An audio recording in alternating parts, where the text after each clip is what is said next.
toutes et à tous, j'espère que vous vous portez bien, que tout se passe pas trop mal. Donc aujourd'hui, nous allons faire France. Et comme je vous avais expliqué la dernière fois, que je ne ferai plus le débrief de la semaine, et donc j'inclurai dans mes vidéos ce que je dis normalement dans le débrief de ma semaine, qui est des fois tous les 15 jours. Bon fait, avant de commencer, déjà je voulais remercier tous ceux qui me regardent. Et donc avant de commencer France, je voulais vous parler, vous savez, de Anne, celle qui s'est fait arnaquer parce qu'elle croyait que c'était Brad Pitt. Là, j'ai vu sur YouTube une vidéo, alors de mec, franchement, je me rappelle plus qui c'était. Et en fait, il disait que ça tournait aussi avec Keanu Reeves pour arnaquer les gens. Et d'un coup, je me rappelle que sur TikTok, effectivement, plusieurs fois, je suis tombée sur la photo de Keanu Reeves. Alors, il vous marque Keanu Reeves officiel, machin et tout. Et vous le voyez, enfin, il y en a une, elle m'a marqué quand même. Et vous... Et vous le voyez comme ça, la mesquine, vous savez, il a une espèce de carton comme ça dans les mains. Et puis il vous marque oui, merci pour tout votre soutien et tout, mais ça va toujours pas. Je suis pas bien et tout, enfin bon, des trucs comme ça. Et franchement, j'ai halluciné. Et en fait, c'était ça. C'était le Keanu Reeves de Brad Pitt, de Anne. Ah non, elle m'a fait rire. Alors vous imaginez l'ego de la personne, n'empêche. Croire que Brad Pitt, il va tomber amoureux d'elle. Non, non, mais vraiment. Enfin, c'est comme moi, si Jason Momoa, tu vois, il m'envoie un message ou quoi. Enfin bon, déjà, je suis pas sur Facebook ou sur les trucs comme ça. Il m'envoie, imaginons sur TikTok, il m'envoie un message. Il me dit, ouais, voilà, je suis à l'hôpital, je suis à moitié mort, j'ai besoin de sous et tout. Tu es trop belle, je t'aime et tout. À un moment donné, je vais me dire, attends, il y a un souci, qu'est-ce que Jason Momoa va venir me brécher? Tu avais la tête que je me paye. Non, non, mais lol. Et elle, la fille, non, non. La fille, elle était à fond. Elle se disait, ouais, c'est Brad Pitt. C'est Brad Pitt, il bonne sur moi. Le mec, il se tape Angelina Jolie. Ah, là, il y a des personnes, elles sont vraiment mais fatiguées. Et donc, il faut faire gaffe parce que sur TikTok, c'est Keanu Reeves qui tourne. C'était pour vous le dire. Après, bon, vous savez que je parle pas de politique. Hein. Moi, droite, gauche, c'est toujours pareil. Donc, tout ce qui est politique française, je n'en parle pas. Et par contre, je voulais vous parler pour l'histoire de... Vous savez que maintenant, tout le monde fait les RSA et va devoir s'inscrire au chômage. Alors, ils disent, ouais, ça va faire beaucoup de chômeurs en plus à gérer. Oui, c'est sûr. Mais normalement, pour toucher le RSA, il faut que tu sois inscrit à Pôle emploi. Donc, comment ça se fait qu'il y a énormément, d'après ce qu'on comprend, de personnes qui ne sont pas inscrites à Pôle emploi? Moi, j'ai reçu le papier, là. Êtes-vous au chômage, machin et tout. Moi, j'ai envoyé toute ma vie. Ah ouais, j'ai dit, vous allez pas me couper mon RSA. Déjà que j'en peux plus, et qu'avec cette putain de taxe foncière, là, j'ai saisi le conciliateur. Et donc, j'ai dit, c'est bon, ouais. Donc, j'ai tout mis. Comme quoi, je suivais un parcours emploi santé et tout, que j'étais suivi par France Travail, j'ai mis la thèse, j'ai tout mis. Comme ça, au moins, j'ai dit, il me casse pas les bonbons. Donc, vous recevez un document où on vous demande si vous êtes inscrit comme demandeur d'emploi. Alors, ce qui se passe, c'est qu'il y a énormément de personnes qui touchent le RSA, mais depuis très longtemps. Mon ex-pote, lui, il n'était pas inscrit. Et donc, du coup, quand je lui ai dit, mais t'emmerdes pas, Pôle emploi, machin, la CAF et tout, il me dit, non, il me dit, je suis pas inscrit, Pôle emploi. Et j'ai dit, mais comment ça se fait? Il me dit, ben, parce que moi, mon RSA, il date de longtemps, au temps du RMI et tout. Parce qu'il a jamais eu d'activité professionnelle. Donc lui, le mec, il se faisait pas chier. Il vivait chez sa grand-mère, avec sa mère, et il travaillait pas. Donc des gens comme ça, ils vont être obligés maintenant de s'inscrire au Pôle emploi. Ils n'ont pas de raison de rester à la maison. Vous voyez, même qu'ils ont 50 ans, ils vont leur dire, il faut rechercher du travail, machin et tout. Donc des gens, il y a un problème par rapport à ça. Les gens, ils vont stresser, moi je vous le dis. Et après, la deuxième chose, c'est qu'il y en a beaucoup qui travaillent au noir. Donc ils déclarent sans activité, ils sont pas inscrits à Pôle emploi, et ils travaillent au black. Le problème, c'est que quand vous êtes inscrit au Pôle emploi et que vous êtes RSA, on vous demande de suivre des accompagnements, un peu comme moi, c'est-à-dire avec des horaires, des ateliers, des machins qu'il faut respecter, parce que si vous respectez pas, vous risquez d'avoir des problèmes. Enfin bon, il y a tout qui est noté, hein, vous inquiétez pas. Et donc, il y en a beaucoup, ils vont être dans la merde, parce qu'ils vont pas pouvoir s'absenter de leur travail au black. Vous voyez? C'est des malins, en vérité. Alors, là, ils vous disent augmentation du chômage de 3,9%. Moi, je vous dis, la moitié, c'est déjà ceux du RSA. C'est tous ceux qui n'étaient pas déclarés à face travail, quoi. Voilà, donc je voulais parler de ça avant de commencer. Nous avons des normales, des brèves et des super brèves. Oui, non, parce que comme ça, au moins, je fais beaucoup plus de choses. Une bonne nouvelle. Après les crêpes, entre drogue et corruption, la France prend doucement le chemin d'un narco-État. Non, ça va. Et d'un pédo-État aussi. Ah ouais, non, les deux, narco et pédo. Ah oui, des ports aux prisons en passant par la police et la justice. Les trafiquants achètent tous azimut. Ah bah oui, c'est sûr. Après le Sénat, ici, tous les gens, ils sont corruptibles. Je vous jure, tous les gens, ils sont corruptibles. Sauf moi. Eh ouais, tant qu'à faire. Eh ouais, au moins une. Non, je vous jure, moi, vous pouvez pas. D'ailleurs, c'est toujours comme ça que je me suis disputé avec les gens. Que j'ai toujours dit, tu crois qu'avec ton argent, tu vas m'acheter mon silence, en fait? Tu m'achètes rien du tout. J'ai dit, donc, voilà, c'est pour ça que j'ai pas d'amis et j'ai pas de famille. Voilà la réponse à la question. Tous les gens sont corruptibles. Voilà, je vous le dis, du plus bas au plus haut. Après le Sénat, la Cour des comptes sonne l'alarme. C'est la petite musique qui monte depuis des mois. La corruption organisée par les trafiquants de drogue gagne du terrain à toutes les étapes du circuit qui va des portes d'entrée de la marchandise sur le territoire jusqu'aux prisons en passant par les douanes, la police et la justice. Bon, on dit les portes d'entrée sur le territoire jusqu'aux prisons, on se dit pourquoi pas. Jusqu'aux cités, on se dirait allez, mais les douanes, la police et la justice, c'est compliqué. Chef de l'office anti-stupéfiant au FAST, Stéphanie Charbonnier, avait fait part au point de ses inquiétudes à ce sujet l'été dernier.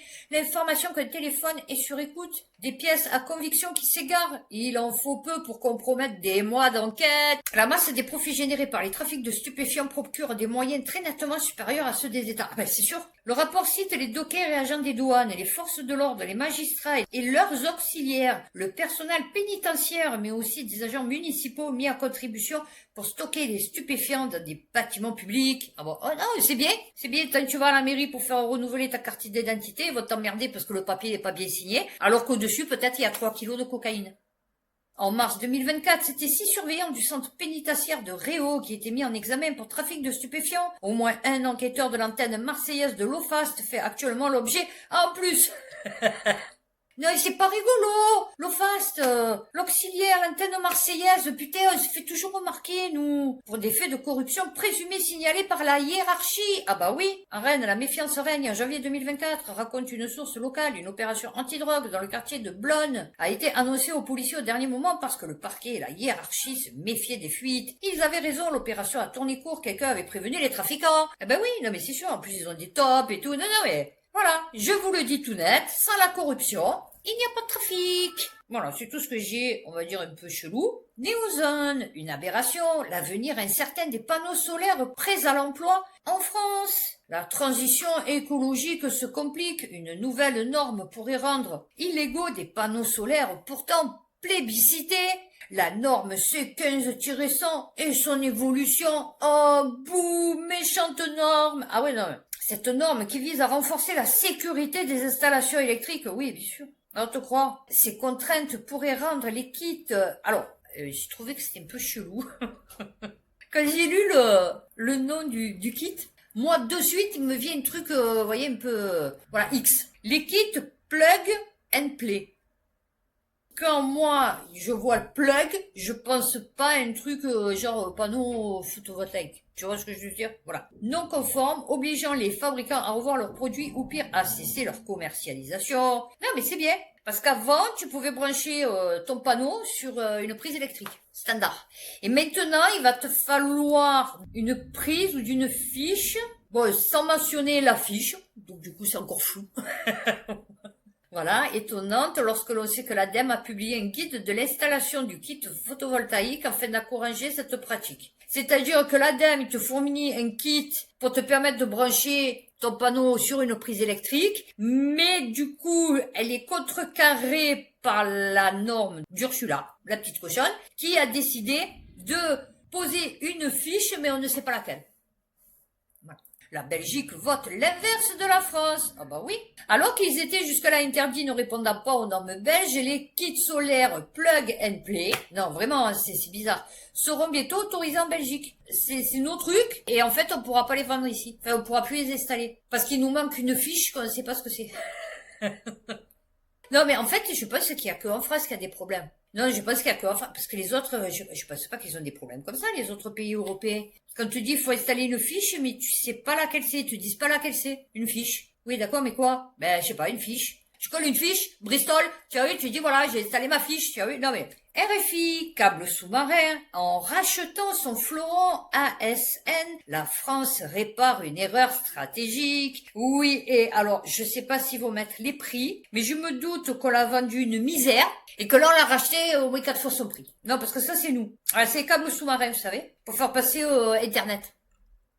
Câbles comme les centres de données également font partie des éléments stratégiques dont dépendent les États pour leur vie et leur survie numérique. Ah bah oui, ça étonne de s'en apercevoir. Les propriétaires de ces infrastructures ont une influence considérable sur l'ensemble de la chaîne. Ah bah oui, c'est sûr. S'il y a plus de câbles, il y a plus d'internet.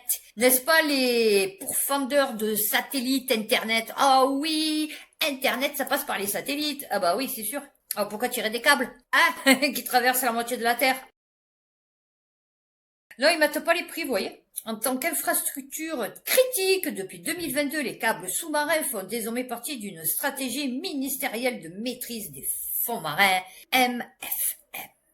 J'en peux plus de leurs acronymes. Alors, le volet digital du Connecting Europe Facility, CEF, mise en place pour soutenir le développement des infrastructures stratégiques dans les secteurs de transport, de l'énergie et des télécommunications. Donc on les a vendus, on les rachète et ils mettent pas le prix. Ouais non, parce que je me doute que ça devrait faire peur. Ah ouais non. Clubic.com. La France des semi-conducteurs pillés de ses secrets pour servir à équiper les armées chinoises et russes. Oh my god, my god, my god. Ah bah c'est sûr que c'est pas Macron qui va nous défendre, hein. Bon, je t'explique. Ah ouais, non, ni Brigitte d'ailleurs. Eh ouais, non, parce qu'elle est fatiguée, elle, quand même, et puis elle tient parce que c'est la mode, je te le dis. Parce qu'avec ces jambes-là, qu'on dirait deux petits cotons-tiges, je vais te dire, c'est pas elle qui va se mettre à courir avec un FAMAS et un sac à dos de 40 kilos, tu vois. Une personne a été mise en examen à Paris vendredi pour des transferts illégaux de technologie de semi-conducteurs vers la Chine et la Russie. Pourquoi nous, on a une truc ici? On a une truc, nous, en France? Non, on fait quelque chose? Non, par rapport aux semi-conducteurs, je sais pas. L'individu aurait dévoilé des secrets industriels. Oui, non, alors attends, peut-être que les secrets, en vérité, ils sont dégueulasses. Enfin, je veux dire, bon, c'est pas parce que tu divulgues des secrets que les secrets sont super bons, enfin. À l'heure où la France, accompagnée de l'Allemagne et de la Suède, pousse un cri du cœur pour fabriquer des batteries électriques en Europe et sortir de la dépendance envers la Chine, voilà qu'éclate une affaire d'espionnage économique. Des mises en examen qui se multiplient pour espionnage technologique. Ah ça, ils nous en parlent pas, hein, vous avez vu? L'AFP, et avant elle, Le Parisien, fait la lumière sur l'affaire baptisée Amic, du nom d'une société française spécialisée dans les puces électroniques dont le nombre total de mises en examen est porté à 5 désormais depuis 2023. Oh, bah écoute, avec 2 Français et 3 Chinois. Ah bah oui. Le nitrure de gallium, un matériau qui permet de démultiplier la puissance des semi-conducteurs ainsi que la taille des batteries, dont nous avons d'ailleurs déjà parlé sur public, constituerait le cœur de ce dossier sensible. D'accord. La Russie et la Chine soupçonnées d'avoir pioché. Ah bah ouais, bah écoute, tu dis tiens, tu pioches, hein, je veux dire, bah tu vois, et puisqu'on en est aux semi-conducteurs, mine urbaine, comment la France passe à côté de milliers de tonnes de métaux hautement stratégiques. Ah ouais, nous on est vraiment, en ce moment, on a vraiment un gros problème. Enfin, en ce moment, ça fait depuis Macron. Enfin, non, on va dire Hollande, Sarkozy, Chirac, Mitterrand, je dirais. Et encore que Pompidou, oui, Giscard d'Estaing, c'était compliqué avec les diamants de Bokassa. Enfin bon, on en a eu des problèmes à tous les présidents. Mais c'est vrai que là, depuis Macron, bon voilà. Et ben là, on loupe encore un truc. Vous voyez, comme quoi, je vous disais, ce mec, c'est la pierre philosophale inversée. Tout ce qui touche, qui était bien, à la base, ça devient de la merde. Tu vois, voilà. Mention peut mieux faire. Ah bah oui. Ah bah alors écoute, alors, quand on te met ça sur ta feuille à l'école, c'est que vraiment tu as été bidon, tu vois. Alors que les métaux et autres déchets métalliques comme le cuivre ou le lithium sont au cœur des enjeux pour la transition écologique. Eh ouais, non mais, nous on veut faire la transition écologique, mais on fait rien pour faire la transition écologique. La France est en la traîne pour leur recyclage. Oh bah oui. Oh bah surtout que, y a pas que sur ça. 218 000 tonnes de déchets pour 66 000 tonnes de recyclés. Et oui, mais le problème, comme ils expliquaient, c'est que, en fait, ça coûte beaucoup d'énergie le recyclage. À part dans les pays du tiers-monde, parce que du coup la main d'œuvre elle est pas, et puis eux ils travaillent dans des conditions dégueulasses, donc ils en ont rien à foutre. Donc voilà, bon, on est passé à côté de ça. Oh bah écoutez, le cobalt aussi, bah oui, tant qu'à faire. Hein. Voilà, non, c'est bien de le savoir. Et maintenant, on va passer aux brèves. CNews, Il n'est pas question d'ajouter une ligne de 500 millions au budget 2025. Le gouvernement exclut la somme réclamée pour rénover le musée du Louvre. Ah ouais, non, parce que Macron y est allé, c'est un peu comme nous. C'est un peu comme nous avec nos 1,3% des 5 milliards qu'il devait nous donner pour Marseille en gras. On n'a pas eu Marseille en gras, on a eu Marseille chouïa. C'est-à-dire qu'on a une ligne de tramway, il n'y a toujours pas le tramway dessus, elle est en train d'être défaussée par les voitures qui passent, ça fait bon, je veux dire, c'est du n'importe quoi. Donc le temps qu'ils mettent le tramway, déjà le truc il ressemblera plus à rien. Et sinon c'est tout quoi. Et je veux dire ils rasent, ils construisent des appartements pour loger les gens qui sont partis des maisons, puisque du coup ils ont rasé. Mais je veux dire voilà, c'est tout ce qu'on a. Et là ils veulent encore agrandir le tramway jusqu'ici. Non mais un truc de fou. Et ouais, donc il a dit lui il veut faire une ouverture là, il veut faire un truc là, il voit le truc comme ça.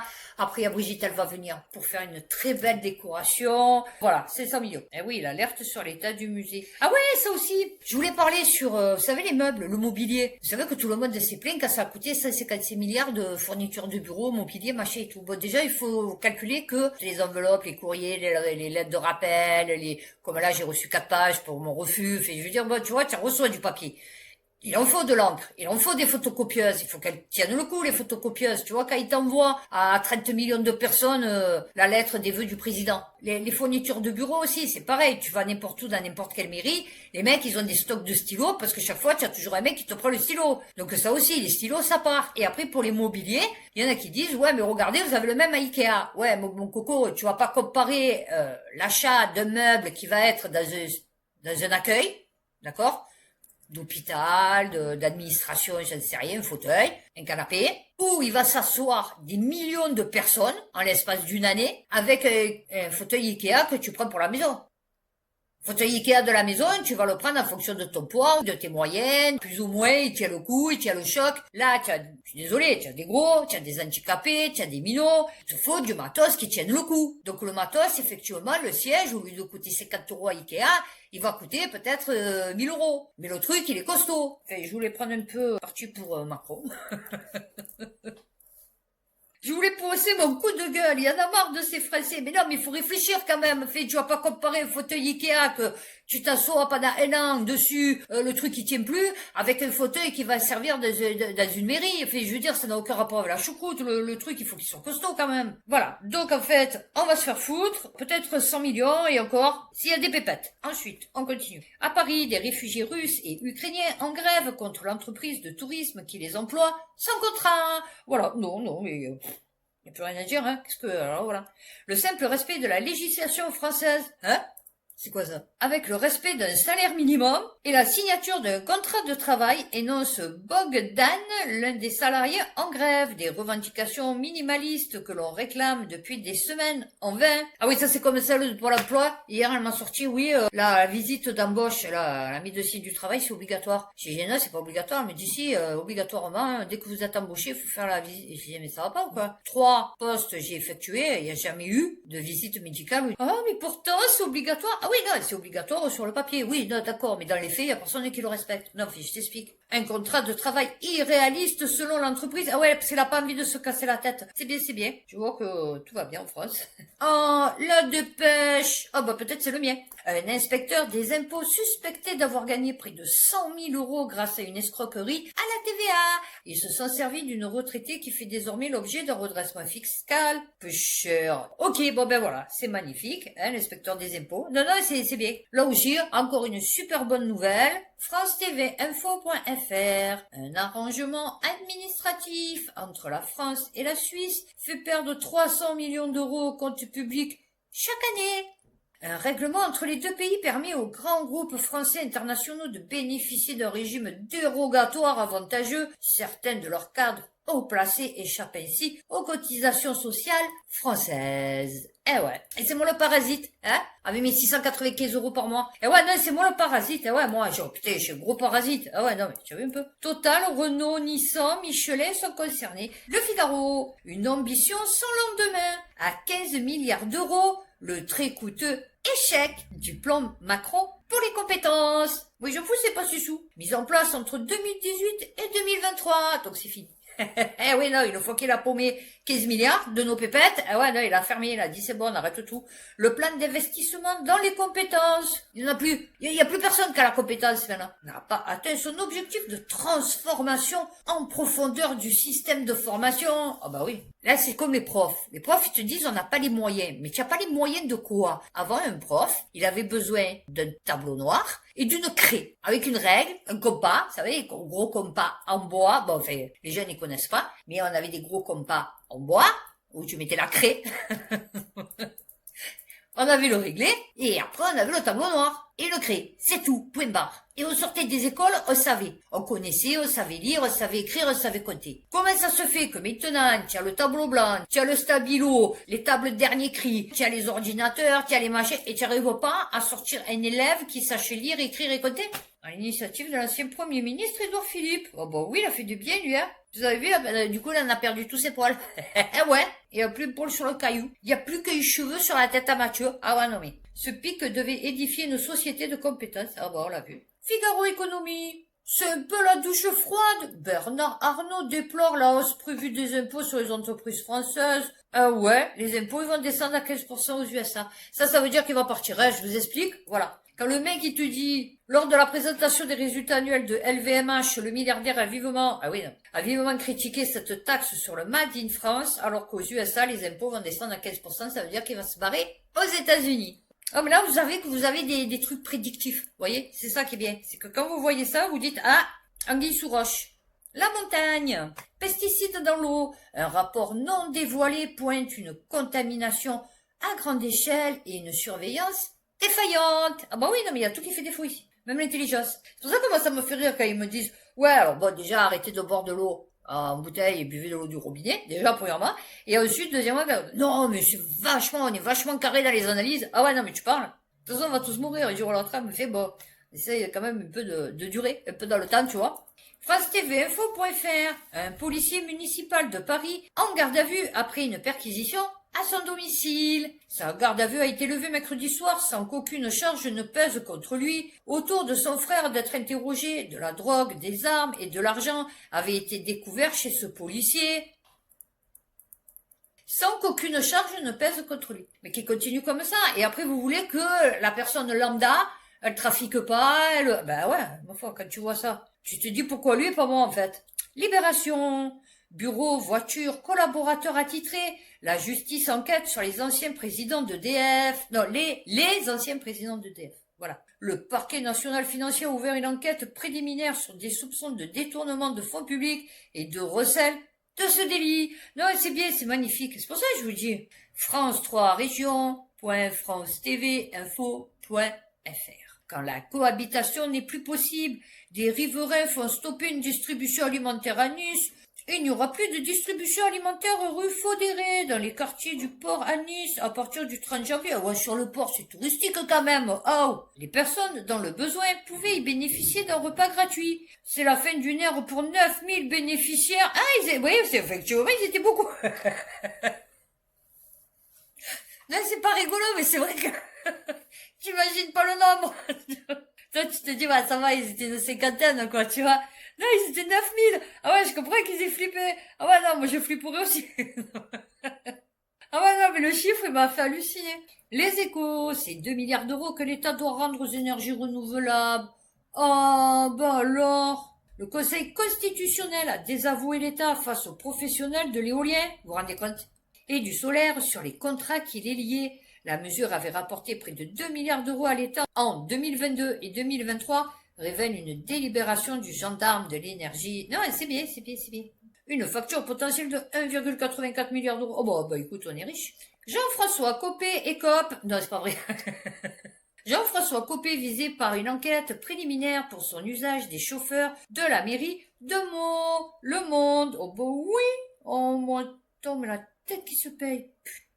Non, il faut pas juger sur le physique, mais des fois, il y a exception. Ouais, non, des fois, il y a exception. Alors, en février 2023, pour des faits présumés de détournement de fonds publics. Bon, non.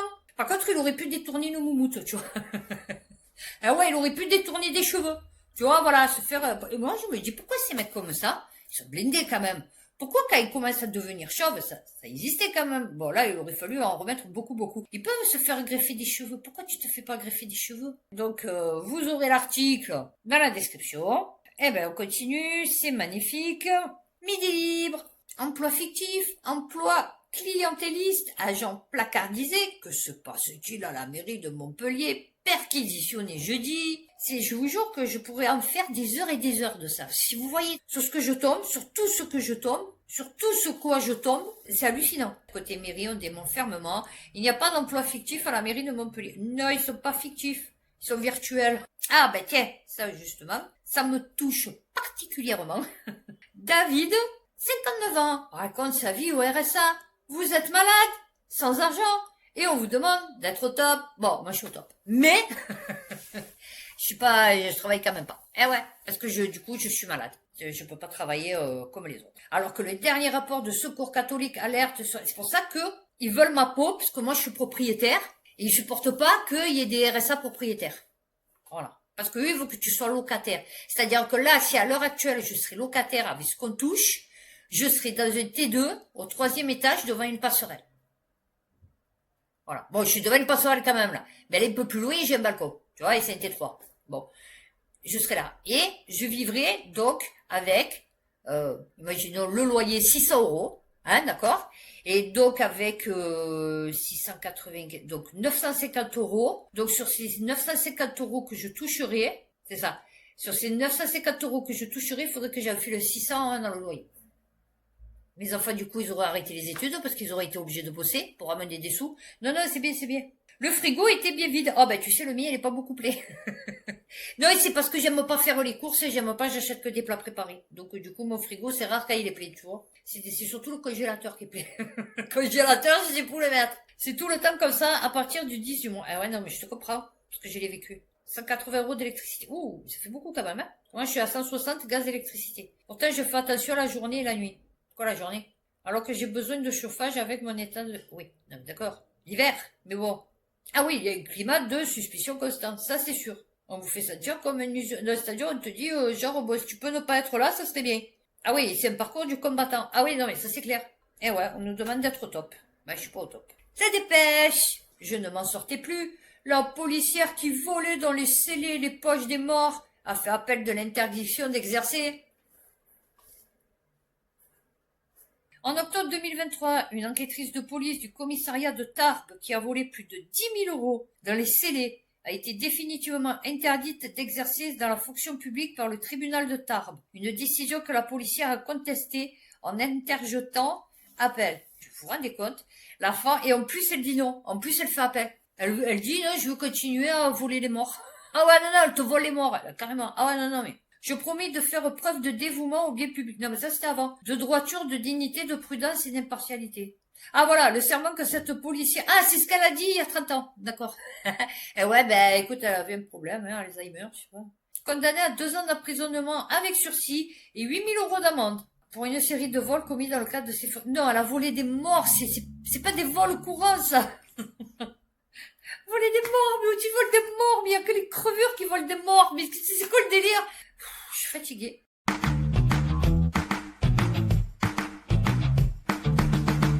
Allez, on va passer sur la vidéo finale. Donc cette vidéo, c'est une vidéo que j'ai trouvée sur TikTok. Elle est pas longue, hein, puisque du coup, c'est TikTok. Donc, bon visionnage et à de suite. Certains d'entre vous viennent de découvrir que l'école supérieure de journalisme vient d'être vendue à plusieurs milliardaires qui se sont partagés le gâteau. On va donc en profiter pour faire un bilan de la liberté de la presse en France. On va commencer par le plus facile, qui détient les médias. Ensuite, on va passer à l'agence France Presse et on va terminer par l'Arcom. Alors Bernard Arnault, LVMH, il est propriétaire des Échos, du Parisien, de Paris Match et de Radio Classique. Rodolphe Saadé, propriétaire de CMA-CGM, vient de racheter à Patrick Drahi BFM. Il a aussi RMC, La Tribune, La Provence et il a des parts dans M6 et Brut. La famille Bouygues détient TF1, LCI, Ushuaïa et TMC. Xavier Niel détient l'Obs et a des parts dans Le Monde. Patrick Drahi est toujours propriétaire d'I24 et de Libération. Kretinsky a aussi des parts dans Le Monde et est propriétaire de Marianne. Et enfin, le plus intéressant, Bolloré, propriétaire de Canal+, C8, CNews et Europe 1. mais aussi de 55 maisons d'édition, dont Robert Laffont, Nathan, Bordas, Dallos et j'en passe. Donc tous ces milliardaires se sont associés pour acheter l'École supérieure de journalisme de Paris. On va passer à l'Arcom, la police de la liberté d'expression à la télévision, à la radio et dans les médias. L'Arcom, c'est le CSA et Adopi qui se sont rassemblés en 2022. L'Arcom est dirigé par un collège de 9 personnes, mais qui est-ce qui les a choisis?